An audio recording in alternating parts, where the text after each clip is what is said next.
The Democrats running for president are all talking about how to help lower income people pay their bills. One idea is to give every adult in America free money. It's called a universal basic income. Candidate Andrew Yang is a big supporter.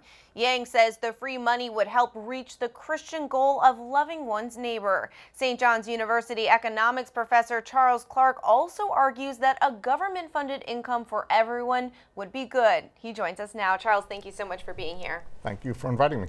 Now, how would this giveaway of taxpayer money work? Is it just a redistribution of wealth under a different name? Well, it's a redistribution of income and spending power. And each family would get a monthly income based on how many people are in it, based on, for his proposal, on how many adults each month. And now, would a universal basic income be morally acceptable to the Catholic Church? Well, we have to be clear that there is no Catholic economic policy, and the Church has values that are 2,000 years old, so they have to fit each time period.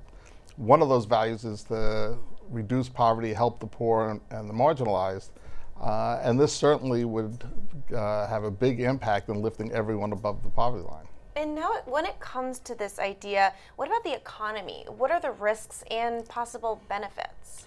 Well, one of the risks that people worry about is that people will take the cash and not work. So how does it affect the labor supply is what economists have looked into and in all these experiments.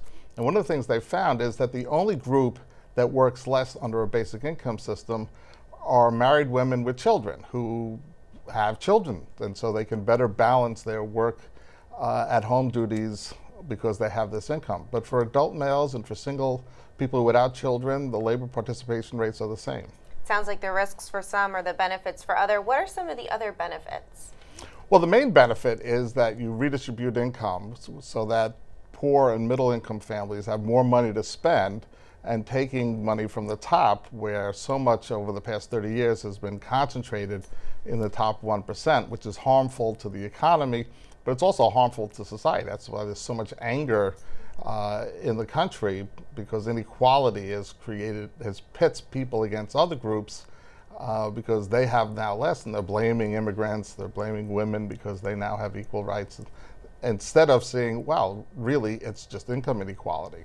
And now you've argued that the universal basic income could be funded through a flat income tax of about 39%.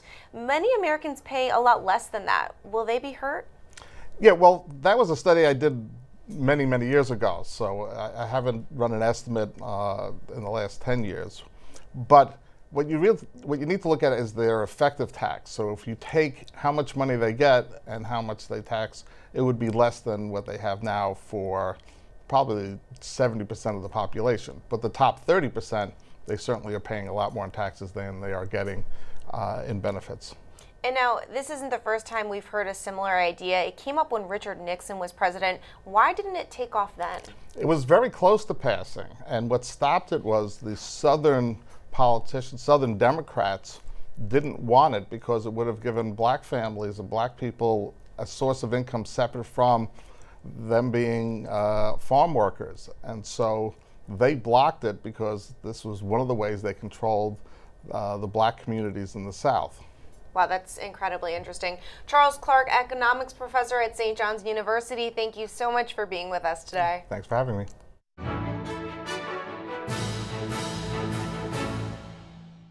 If you're watching Currents News on YouTube, be sure to hit the subscribe button and then click on the bell to get instant updates about all of our newest content, because we are putting your faith in the news.